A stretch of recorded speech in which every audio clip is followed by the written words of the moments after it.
Kementerian SDM menyebut kuota untuk jenis bahan bakar tertentu atau JBT solar subsidi hingga akhir tahun ini cukup mengkhawatirkan. Direktur Jenderal Minyak dan Gas Bumi Kementerian SDM, Tutuka Aryadi, menyampaikan penyaluran solar subsidi pada tahun ini diperkirakan akan melebihi kuota. Tutuka memastikan pemerintah akan tetap mengupayakan agar kebutuhan solar subsidi dapat terpenuhi. Meski demikian, ia tidak merinci seberapa besar tambahan kuota yang dibutuhkan.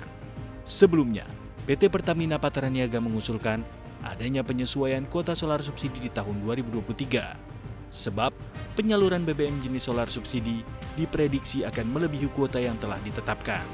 Direktur Utama Pertamina Patraniaga, Rifa Siahaan menjelaskan, guna memenuhi kebutuhan solar subsidi, hingga akhir tahun ini, Kementerian SDM telah mengusulkan adanya penambahan kuota kepada Kementerian Keuangan. Adapun penyesuaian solar tahun 2023 meningkat 7,8% atau 1,3 juta kiloliter dari kuota awal 16,8 juta kiloliter.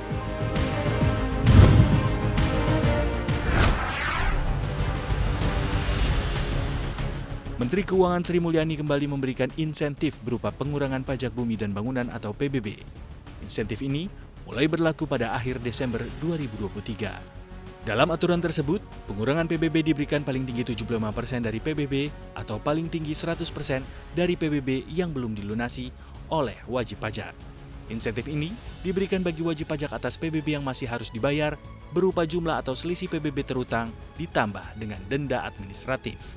Adapun sektor yang berhak menerima antara lain sektor pertambangan untuk pengusahaan panas bumi selain tubuh bumi eksploitasi yang mempunyai hasil produksi, sektor pertambangan mineral atau batu bara selain tubuh bumi operasi produksi yang mempunyai hasil produksi, dan sektor lainnya selain perikanan tangkap dan pembudidayaan ikan yang terdapat hasil produksi.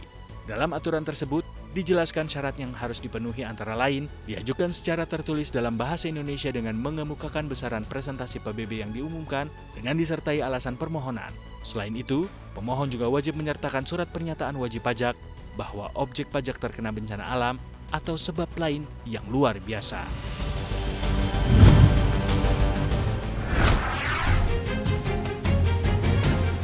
Presiden Joko Widodo meresmikan pasar induk Among Tani di Kota Baru, Jawa Timur. Jokowi menyampaikan, pasar yang dibangun sejak tahun 2021 itu merupakan pasar terbesar di Indonesia.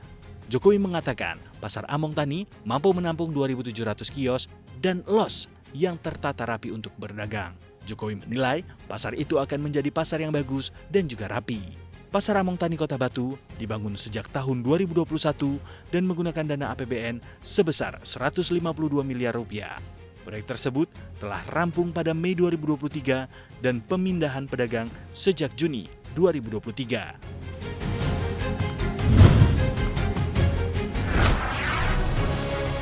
Foxconn Technology Group telah mendapatkan persetujuan dengan menambah investasi sebesar $1 miliar Amerika Serikat atau sekitar 15,5 triliun rupiah pada pabrik yang sedang dibangun di India. Hal ini akan membuat produk Apple mengalami peningkatan yang besar dengan tujuan membangun hub di luar China.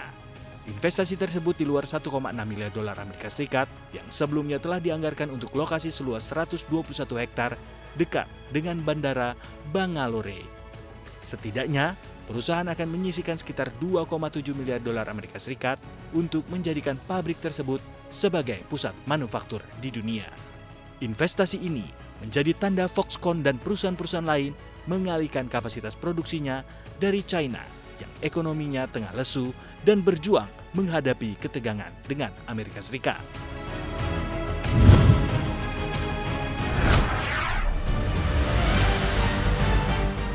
Bank Sentral Amerika Serikat The Fed mengakui adanya potensi untuk memangkas bunga acuan sebanyak 3 kali pada tahun 2024 mendatang.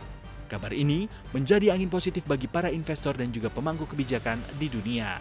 Sementara itu, pada FOMC meeting yang digelar 12 hingga 13 Desember 2023, The Fed kembali mempertahankan suku bunga acuan di level 5,25 hingga 5,5%. Keputusan The Fed menahan suku bunga ini merupakan yang ketiga kalinya dalam 3 pertemuan terakhir. Gubernur The Fed Jerome Powell mengatakan, jika inflasi Amerika saat ini sudah bergerak sesuai dengan keinginan. Namun, hal ini tidak disertai dengan membaiknya kondisi ekonomi. Powell menginginkan jika upaya meredam laju inflasi ke target 2% bisa merubah dan masih belum pasti.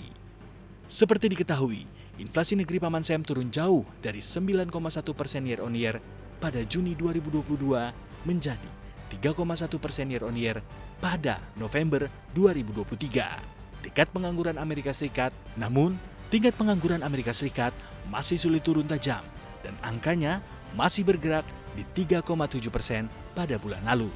Pertumbuhan ekonomi Amerika Serikat juga masih sangat kencang, yakni di angka 4,9% hingga September 2023.